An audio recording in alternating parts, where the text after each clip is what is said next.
Hey everybody, and welcome to From My Mother's Basement, the show that celebrates being a geek. I'm Jason, and you might notice that Michael is not with me this week. The reason being for that is that Michael is actually working the Ventura or Central Coast Comic Con, or C4 for short. It did end today, but he was working one of the booths with Hypno Comics, and they have to obviously wrap up afterwards, pick up, and then actually go unload everything back at the comic shop. So that is why he is not with us this week. He apologizes, but we did not want to wait another week to come back. That's why this is episode 99.5. So we're gonna have just a regular episode and whatnot. When Michael gets back next week, we will have our 100th episode, and we'll probably make fools of ourselves because, you know, that's what we do on this show. So. But I wanted to talk about a few things that's been going on. I know, like, Michael had a show that he was working on up in the Bay Area. We talked about that last time about a month ago. Life has been interesting, up and down. I mean, you can, if you want to know what stuff I've been up to, you just watch last week's Anna Break. I go through everything what I've done through. But good news is things are getting better. I'm healing up, and we're back in the air. So let's just jump into the biggest news that came out of last week that I know most of the tech world, and especially the Apple fanboys out there, were just so ecstatic for, was the release of not one but two brand new iPhones. This is the iPhone 6 and the iPhone 6 Plus. Now, the main difference between these two is just is basically the size. It's all you can look at. To give you an idea of how much bigger these things are, a regular standard iPhone 5S, which is the one I have, only has a 4-inch screen. When it first came out, when the 4 came out, when that had the 4-inch screen, a lot of people were like, all right, cool, this is just what we needed. Doesn't need to be any bigger. And then all the Android devices went, no, you need more retail space, you need more screens. So we're gonna increase the size as well with our iPhones. So the iPhone 6 is the usual gradual update that you would expect from an iPhone. It goes up to a 4.7-inch screen, decent size and whatnot. But for all of you hardcore fanboys out there who really want like the latest and greatest, you're definitely going to be picking up that iPhone 6 Plus with that 5.5-inch screen. And I do have to say, that thing is huge. Now, granted, there are a number of Android devices out there that have a 5.5-inch screen. I know some of the latest ones like the Note 4, the Galaxy. I think the Samsung Galaxy S5 is a 5.5-inch screen. It's fairly large for people who have small hands. I do like the fact that Apple took that into consideration when they were working on the 6 Plus. If you double tap on the home button, it'll actually bring everything from the top part of the screen down to the bottom, and then any command or action you take will put everything back to normal. So you can still use it in a so-called one-handed mode.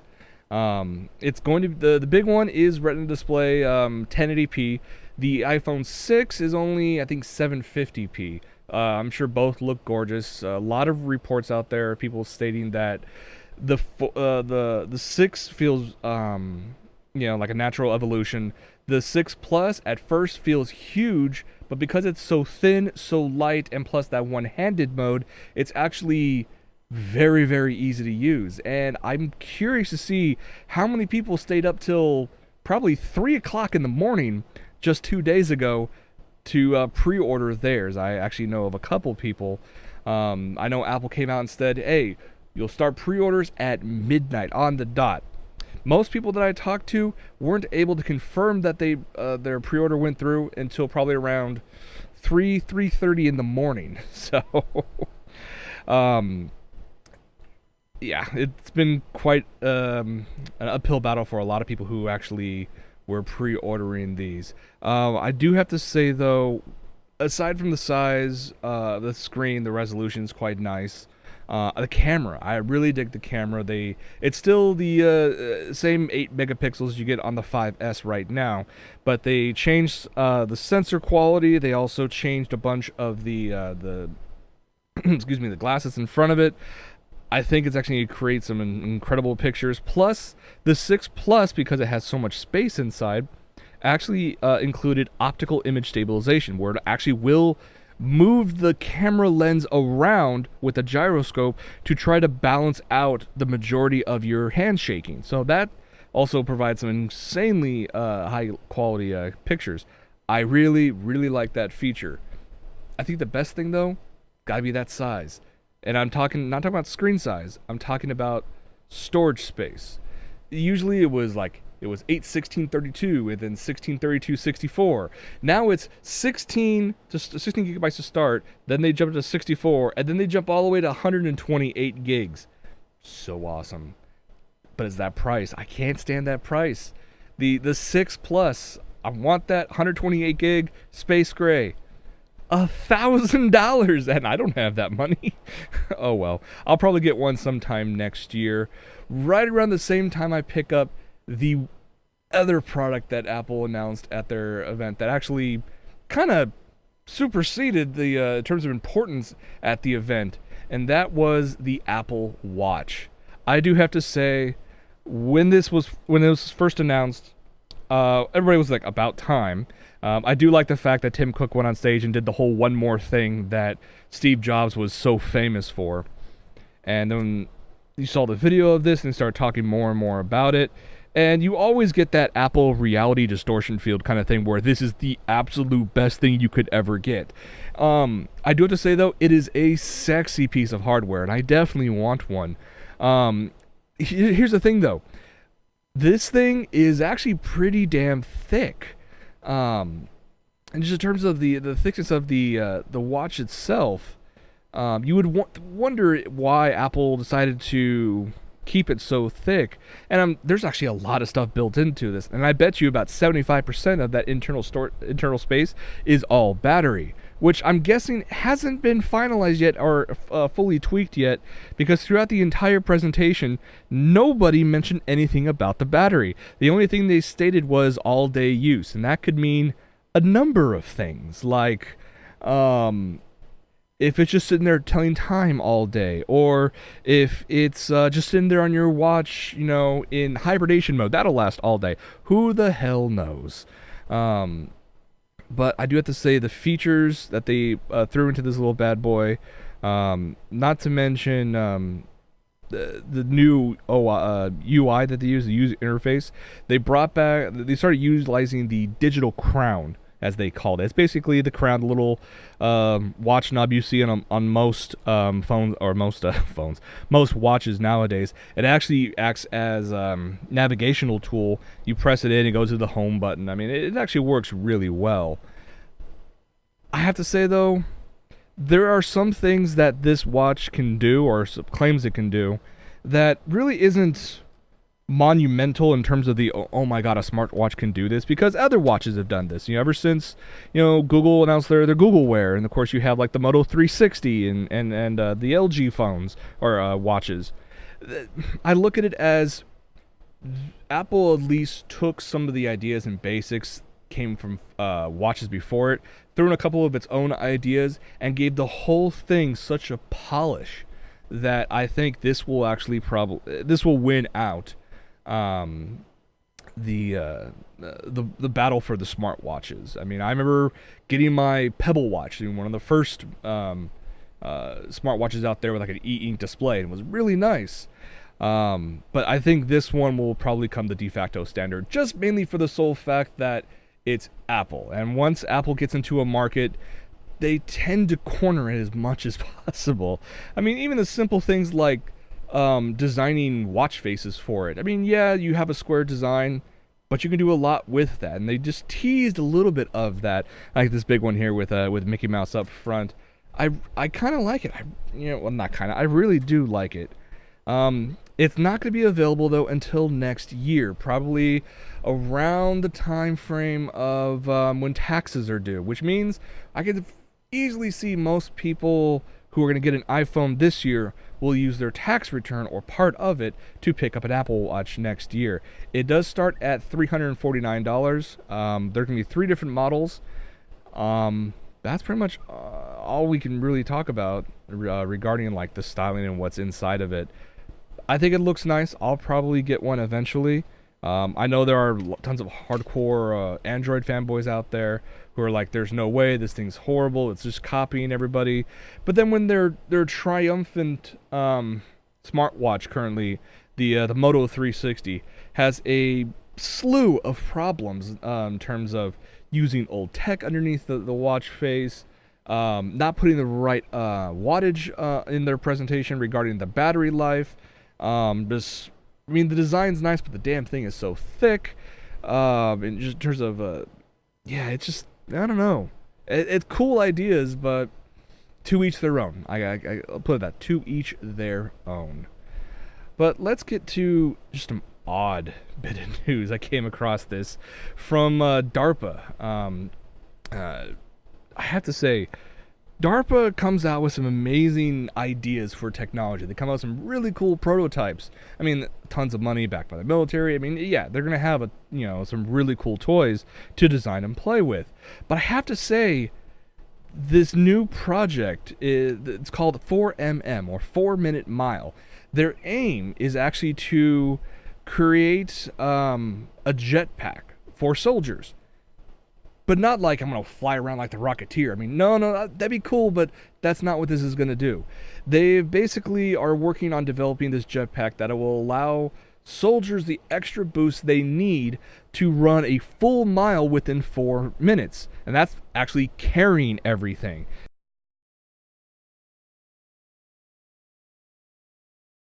Of course, the main idea that everybody loves to think about jetpacks is just taking off and flying and whatnot. But if you can provide that extra thrust to able-bodied people, what's to stop this and eventually moving away from the military usage to the private sector? I'm sure there's a ton of options out there, and of course, this whole blend of man and machine always intrigues me. I do have to say that Sega fan in the chat, I think it has it right, says it's one step closer to the T1000. I do have to say, though, a nice little add-on to our tech segment before we move on.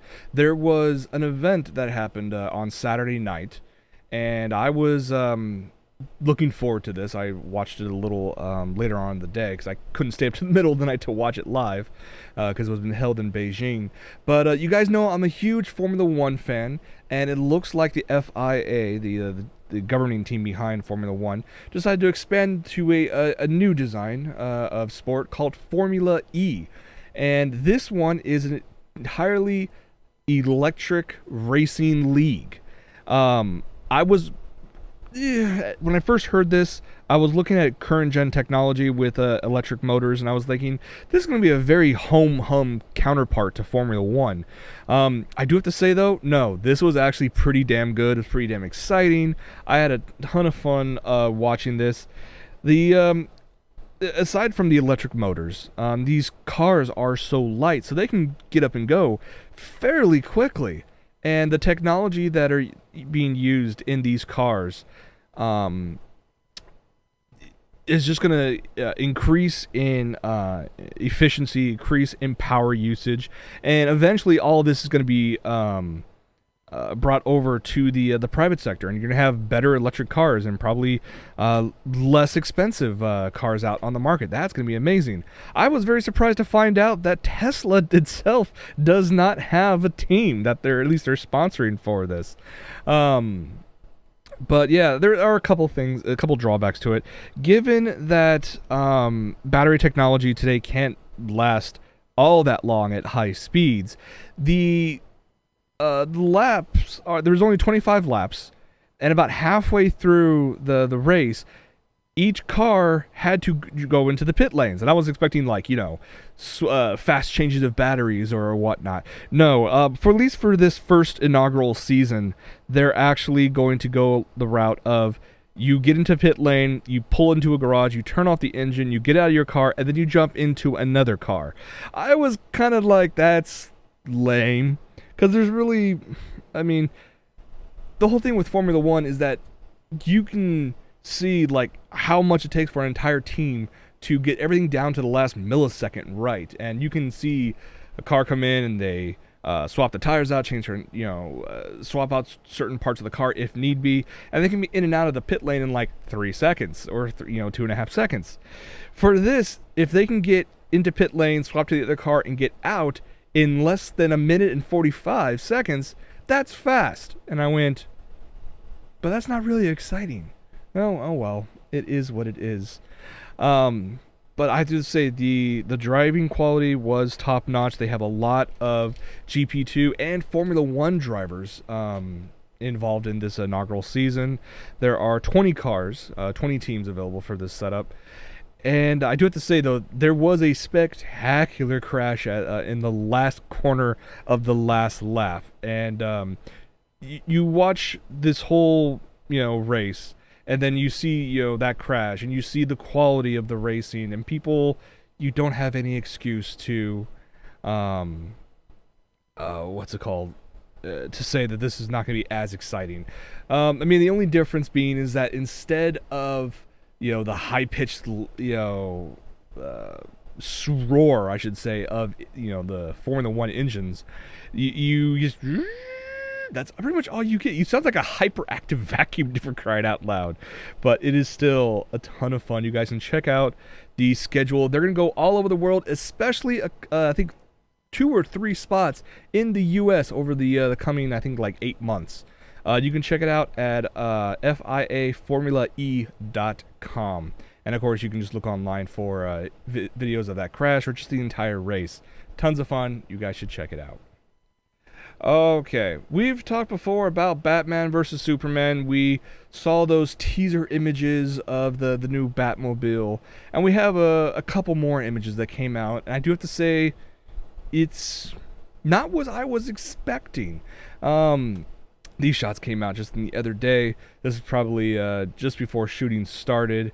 I do have to say that having the cockpit, split apart and come up almost like Lamborghini doors gives it less of a bat-like approach, but looks almost more like a praying mantis or some other insect.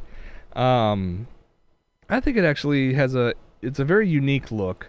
Although I do have to say, though, this whole bit with Batman not using guns, as is one of his rules, he has historically broken that more than a few times in the comics and whatnot. But I do have to say, though, with the front having, the 2, machine guns attached right there in the front, it definitely looks menacing. It definitely provides a different tone to what people were expecting from Batman vs. Superman. It's almost like a hybrid, I would say, of Batmobiles of movies past and the Tumbler from the Batman Begins trilogy. I do have to say, though, we're only seeing stills of this. I need to see this thing in action to see if I really like it. And obviously, we're probably not going to see that until at least the first trailer comes out. But yeah, I think it actually looks kind of decent. It's definitely an interesting design. Doesn't tell me anything about what to expect from the movie itself. But yeah, I mean, it is what it is. Okay. Moving on, let's talk about something we haven't talked about in quite a while. Keanu Reeves. I know that ever since the end of the Matrix days, he's been making these small movies for himself, basically. Man of Tai Chi last year, it was alright. It was a decent action flick and whatnot. But it looks like he is back at Fantastic Fest in Austin to release yet another action film. Although I do have to say, though, I think this one should be a fun popcorn flick. Let's check out the trailer and see if you guys agree with me.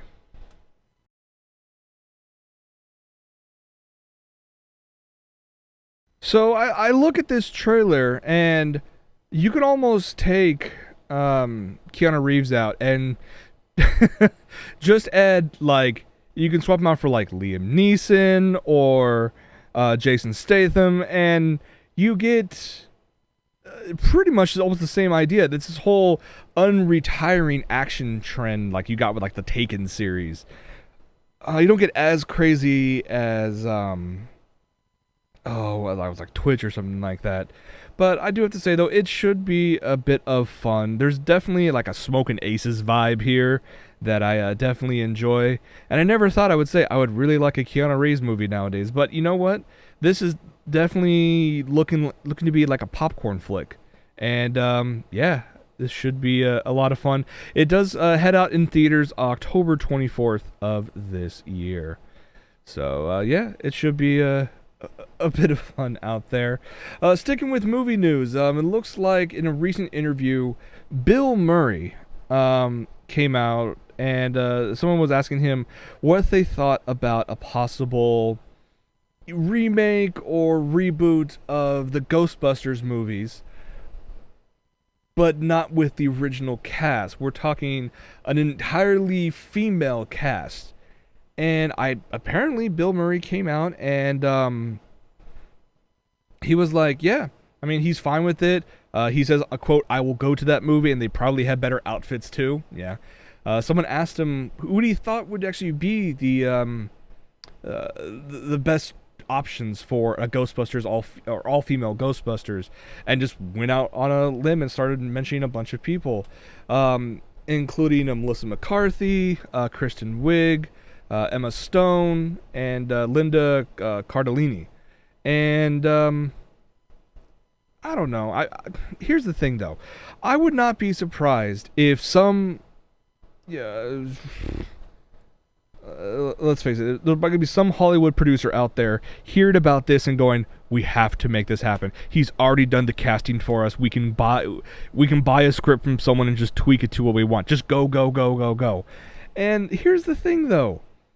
I look at this, and I'm sure they would do just fine for an all-female Ghostbusters and whatnot.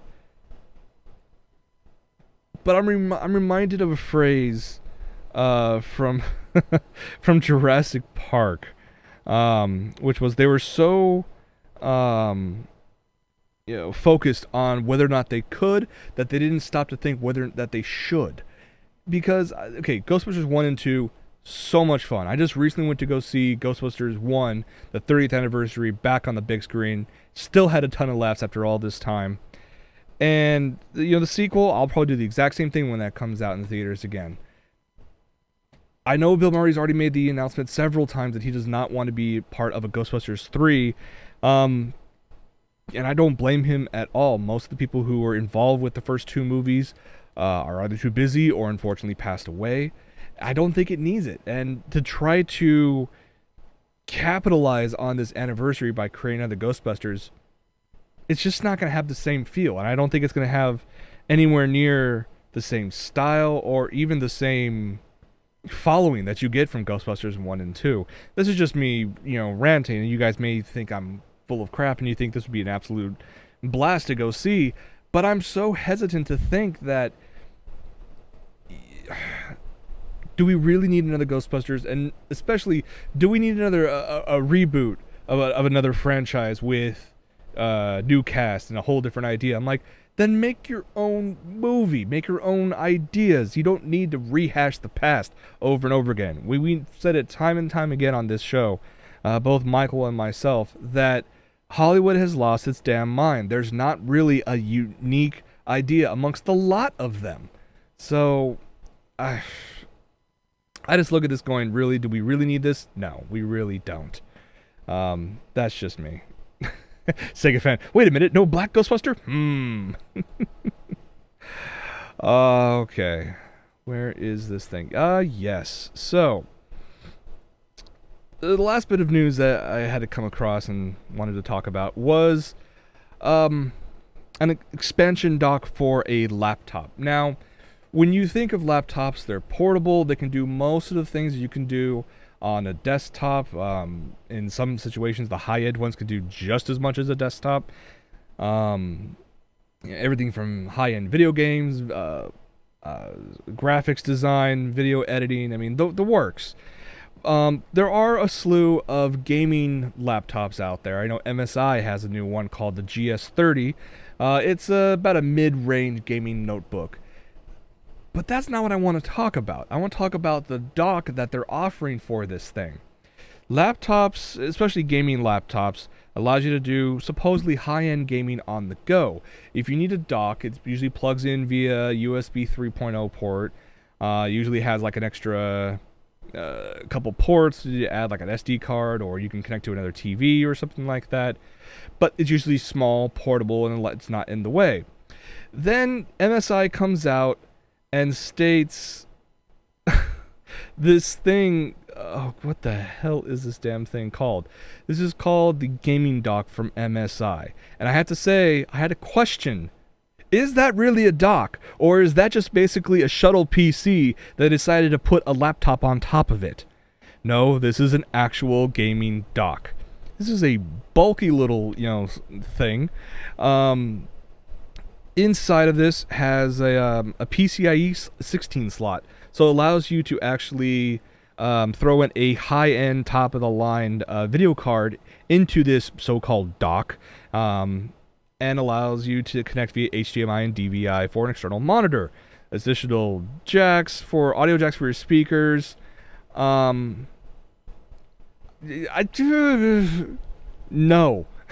No, and no. Here's the thing, though. If the laptop itself is $1,000, and if the dock is probably going to be somewhere near that level, not to mention you're going to have to spend at least another $500, if not more, for a high-end video card to add into this, why did you buy the laptop in the first place? I mean, at this moment, you can go out and buy, like, a Windows tablet or an iPad with a keyboard dock, and then spend the rest of the money on a high-end gaming PC. Oh, this is so funny. I cannot believe that they thought this was a good idea, but again, this is what they think is good. I had to share it just because it was just so random. Absolutely freaking random. All right, well, before we wrap things up, I always want to end with what we've been watching. As for me, aside from seeing Ghostbusters in theaters and the Formula E race, I've been just watching a bunch of anime. You'll get some more of my reviews on that on Anna Break next week, getting ready for the new season as well. Got my girlfriend a little deeper involved into Doctor Who, so we're still going through the Matt Smith era, trying to have her catch up. And then when she's asleep, I catch up on the Peter Capaldi episodes of Doctor Who going on right now. But other than that, I've also decided to go back and finish watching Star Wars Clone Wars, because I know that Disney's coming out with Star Wars Rebels in, less than a month now, with the premiere, and then of course the series will come out a few weeks later after that. I want to get through that first and see what they had going for them before I jump into this whole new Star Wars Rebels thing, and just so I can better compare the two and see if there's any better in production quality or story development, or is this designed more for kids? Is this going to be one of those that it appeals to all fans? Are they looking more for the adult variety? Most likely not, but we'll have to see what happens with that. Sega Fan is looking forward to the Maze Runner. To be honest, I've never even heard of the book before I saw the trailer for the movie. I was just in Barnes & Noble yesterday, and I saw the book, and I'm like, nah, I'll pass on that. I already have a stack of books behind me that I've yet to read that I purchased, so I need to go through those first. But I know I have, video games to play. I got tons of anime to watch, not to mention football. That's, my Sunday thing with my brothers. That's my thing. But that's about it. So looking forward to a lot of cool stuff. I'll let you guys know either on this show or on Anna Break when they pop up and what you guys should be watching, at least in my mind. I want to thank you guys for hanging out with me. I'm glad From My Mother's Basement is back. We'll be back for our 100th episode with Michael Underwood in tow. Should be a lot of fun. You'll catch that, as always, every Sunday at 7 p.m. You can also catch Anna Break every Wednesday at 8:30 p.m. Stay tuned for post-show. Get your videos in the chat for Moment of Zen and for From My Mother's Basement. I'm Jason. We will see you guys next week. Take it easy, everybody.